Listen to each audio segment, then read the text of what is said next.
there's a ton of noise out there. So how do you get decision makers to pay attention to your brand? Start a podcast and invite your ideal clients to be guests on your show. Learn more at sweetfishmedia.com.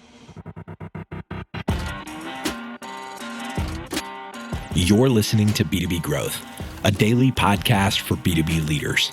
We've interviewed names you've probably heard before, like Gary Vaynerchuk and Simon Sinek, but you've probably never heard from the majority of our guests. That's because the bulk of our interviews aren't with professional speakers and authors. Most of our guests are in the trenches leading sales and marketing teams. They're implementing strategy. They're experimenting with tactics. They're building the fastest growing B2B companies in the world. My name is James Carberry. I'm the founder of Sweetfish Media, a podcast agency for B2B brands, and I'm also one of the co-hosts of this show. When we're not interviewing sales and marketing leaders, you'll hear stories from behind the scenes of our own business. We'll share the ups and downs of our journey as we attempt to take over the world. Just kidding. Well, maybe. Let's get into the show.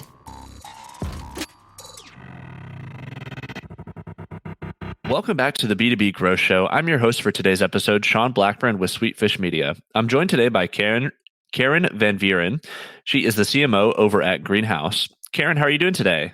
Hey, Sean, I'm doing very well. Thanks for having me today. Absolutely. Glad to have you. And, today we're going to be unpacking why building the brand in SaaS B2B matters. But before we begin, if you could tell our listeners a little bit about you and your background and what it is that you guys over at Greenhouse are up to these days. Absolutely. So thank you for that introduction. Yes, I'm the Chief Marketing Officer at Greenhouse Software. Greenhouse is a fast-growing HR technology company. We're based in New York City, just around Union Square. And our mission in the world is to help companies become really great at hiring so that they can turn their people into a competitive advantage. This is our mission, it is our purpose, and it makes me excited to come to the office every day. And my background is encompassing brand and marketing. I've worked at some of the leading brand and design agencies, such as Landor and Future Brand. And it's been my privilege to actually help brands like UPS, Johnson & Johnson, financial organizations like JP Morgan Chase to think about their brands, to reposition it, and to build them in the marketplace.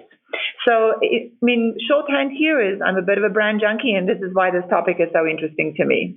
Absolutely. And, you mentioned being a brand junkie. To you, the reason I want to ask this up top is because it's easy to sometimes, misuse the word in the term brand. What does that word mean to you, and how would you define that? That is actually a good question, and I do get it all the time. And it's sort of interesting what people believe to be true about brands. Some people think that brand is a logo, right? And oftentimes I think that stems from what we see in the luxury goods market, where the logo is shorthand for the brand and its promise is prestige or coolness. Others think that brand is really sort of the promise that a company makes to customers, and that feels a little bit theoretically. Personally, my belief is that brand is really the outcome of experience. It's a combination of all the things that a company says and does and how it makes you feel when you interact with that company. And so you come away with an impression in your mind, and that is what really constitutes brand. That's really interesting, and I think a fascinating way to put it is that that emotion that you feel about a brand it's not just the promise, and I've heard that one as well. There's also the idea about brand and purpose, and a company's purpose being interchangeable. What are your thoughts on that? Yeah, I think that is one of the reasons why when I introduced Greenhouse, I referenced our sort of mission in the world. I don't know if you're familiar with Simon Sinek, but his statement about people don't buy what you do, they buy why you do it, that's really all about purpose. And in fact, that is when it also becomes about brand, because it becomes your differentiation. It becomes the reason that all your actions are the way they are. A purpose-driven brand is really a brand that has a clear idea how it wants to make change and make impact in the world. And it's that idea, that belief, that actually it becomes the source of the emotional connection between the brand and its customers. And when it's purposeful is because that idea is something greater than itself.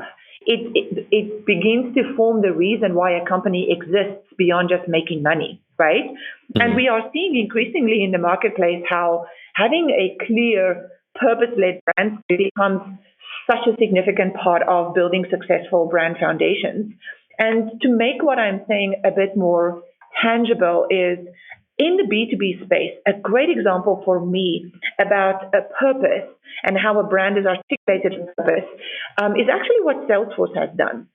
I mean, over the course of the last 20 years, they've grown from being kind of an upstart small company to the number one CRM in the world, right? They're a $15 billion company. But from the very, very beginning, Salesforce declared their purpose. And what they are all about is they were going to end the old ways of doing on-premises software, right? All the stuff that was behind the wall. Right. And they introduced cloud-based CRM as the future. And so the way they did that was to declare old ways of doing software the enemy. They took on these established industry giants and they basically slayed them by creating a cause out of eliminating this old stuff, right? And from the very early days, I probably am dating myself, but they staged these mock protests against software to today when it's all about the Salesforce brand is really all about an experience. It's encapsulated at what you might see when you go to Dreamforce and what you might experience when you become part of Dreamforce's trailblazer community. And so all of those dimensions to the purpose of finding a better way is what actually sets Salesforce up for success.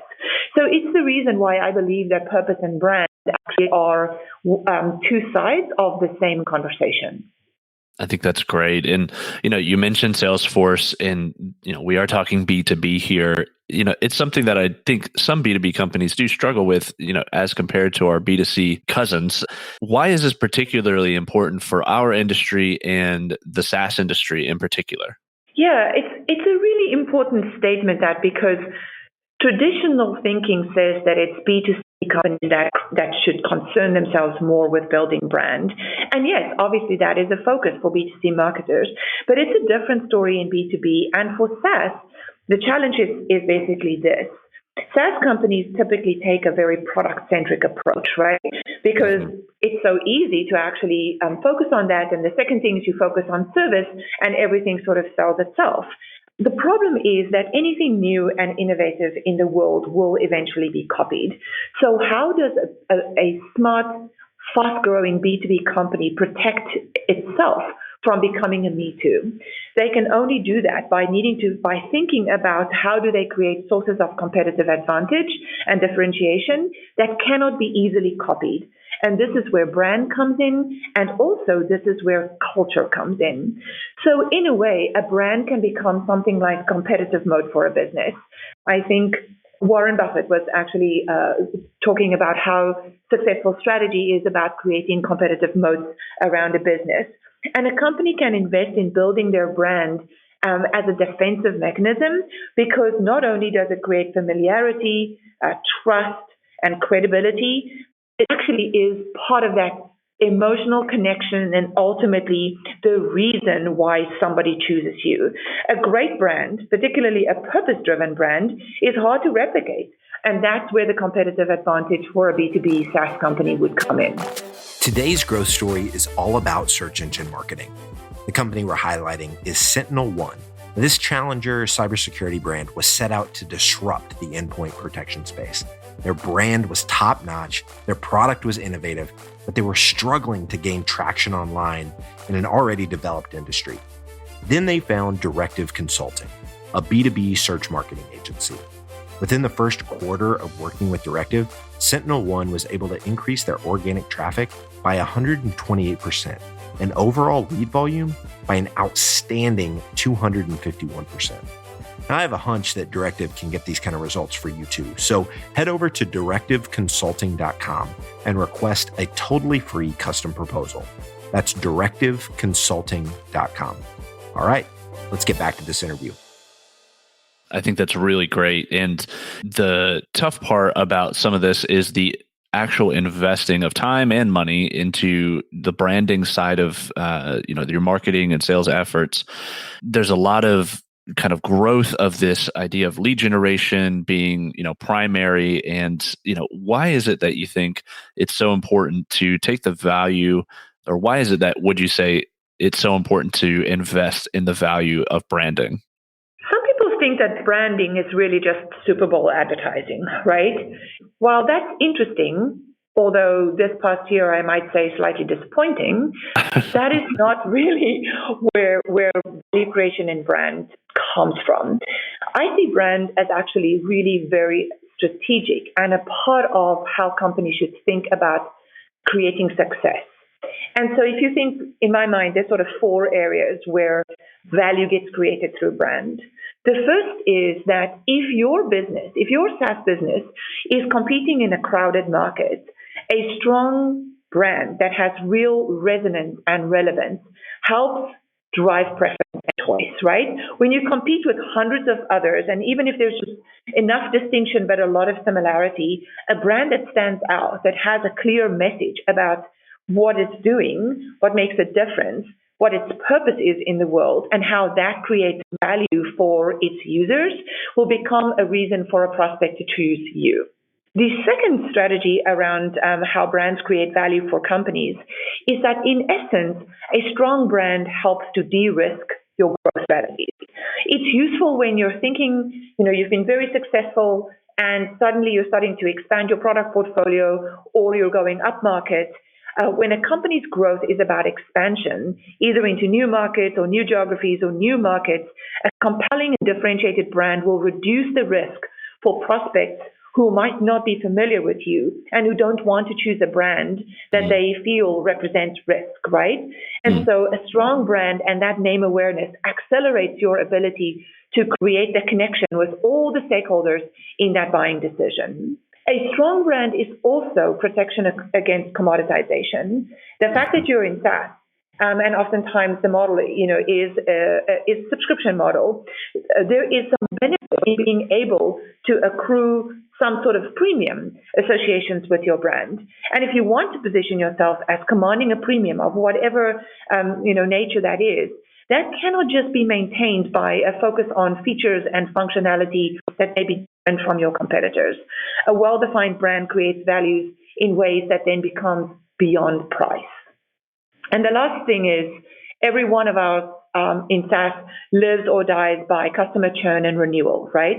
And so a great brand actually minimizes that customer churn. If you are a strong brand that people identify with a clear mission, and you have a strong community, and that experience of being part of the community is differentiating, it becomes one of the best ways to protect your customer base, right? It becomes a barrier against competitors poaching your clients and a reason for a customer to continue to choose you and to renew with you. So, I think these things, they're not only qualitative sources of value, but they're also quantitative, because I'm not sure if you're familiar with Interbrand's The World's Most Valuable Brands, but we see brands actually becoming assets that have value on the balance sheet and that are meaningful in creating differentiation and sources of revenue for their owners.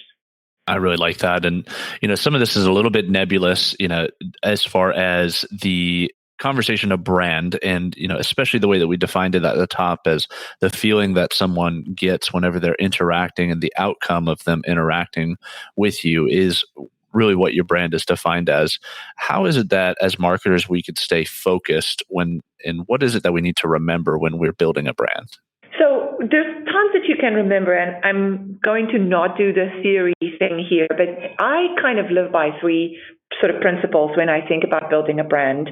The first thing is that I believe if you can't come up with a really strong story, a compelling and differentiated narrative, you're wasting your money, right?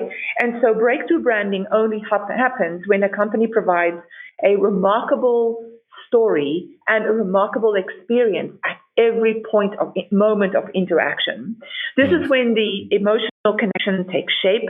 This is what makes people receptive to coming closer and learning more. And this is the best way to essentially differentiate yourself in a very cluttered world. I think it's easier said than done to actually make sure that you have a strong purpose articulated or a philosophy. But if you can articulate that to sort of come to a point of view about why a user should focus on you, why they should be interested in what you have to say, this is what's going to grab their attention and ultimately what's going to set you on the journey of building a successful brand. My second principle is really encapsulated. There's an old marketing adage that no one buys on price, right? I don't think that's actually really true. I think people buy on price all the time, and they buy on price when nothing else is important to them. And so if you don't distinguish yourself in any meaningful way, your customer will always default to price as the final criteria. So when you're in that conversation thinking about your brand, you have to be absolutely crystal clear around what your proposition is and how it's going to create value for your target audience. And then the third principle that I live by is branding is not really marketing's job. Yes, it is our job, but it's only one piece of the larger story. It sets the scene, and marketing is really the right people to actually build the foundation. But the rest of the company has to play a part in branding, because every single one of us has a role to play in bringing the brand to life. Creating a memorable and a consistent brand experience is really everyone's job. So those are the three things that matter to me when I'm building a brand. You know, Carin, one of the questions that I was having just as we're thinking about it here, how is it that you guys approach this at Greenhouse? I'm sure that this is something, being such a passion point, that you have focused on. You know, what has that journey been like for you as you've come into the position and, really been shaping this as a CMO? What are some of the practical things that maybe you've done and affected while you've been there at Greenhouse in terms of this idea of brand? I joined Greenhouse within the last year, and so I'm in a very lucky situation where, as a true SaaS company, what has preceded me has been building an amazing product. This hiring platform has incredible capabilities. And the second thing about it is that our customers love this product. So with the combination of great product and service, which is the formula that SaaS companies typically use, has created the foundations on which I can now do what I need to do. The challenge that Greenhouse has is that our story to the world has not necessarily been super crisp and clear and purposeful up to this moment. So the first thing I did when I joined the company is focus on how do I help us actually re-articulate our story, come up with our mission, make it very clear that what we care about in the world is to help make companies great at hiring. And so that was the first and most pragmatic thing that I focused on when I joined. The second thing that I'm focusing on now is actually making sure that we have a clear sense of what we want our customers' experience to be with the Greenhouse brand, from when they're a prospect to when they first become a customer, to their life, the journey on the platform, to when they refer others, or to the point where potentially they decide that they need something else and they move on. So making sure that there is a very clear sense of what that experience needs to be, to map out that journey, and to make sure that there is consistency at every point of interaction. So that's what we're doing now. And consistency is also the third thing that I wanted to focus on, because when you have a brand and an idea, a narrative, and you've got sort of the key aspects of your experience clearly identified, the one thing that you should be working on is how do people recognize you, the visual consistency, the thing that makes you stand out. If there are 5 websites in front of you, how are customers going to know this is the one that, is Greenhouse? It needs to be a little bit different. And so that unexpected identity, all of the markers from the logo to the color to the things we say and the images that we use to make people feel, oh, I know, this is Greenhouse. These people are a little bit different. And so working on that identity and the consistency of that in every interaction, then followed by the experience, and all of it anchored very strongly within our narrative and our purpose, that's what I'm focusing on right now. Well, Carin, this has been a great conversation. I love your perspective on why building the brand in SaaS B2B matters. If anybody has any questions and would like to follow up and connect with you, what's the best way for them to find you? I would say number one is find me on LinkedIn, because in addition to just connecting with me, drop me a message, tell me what question you had, what you liked about this podcast, or alternatively, send me an email at carin.vanvuuren@greenhouse.io. Perfect. Well, Carin, thanks again for being on the show. We really appreciate you coming on. Thank you so much, Sean. I really enjoyed my time with you. We totally get it.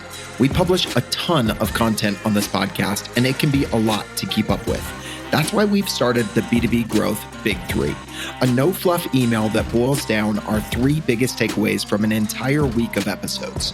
Sign up today at sweetfishmedia.com/big3. That's sweetfishmedia.com/big3.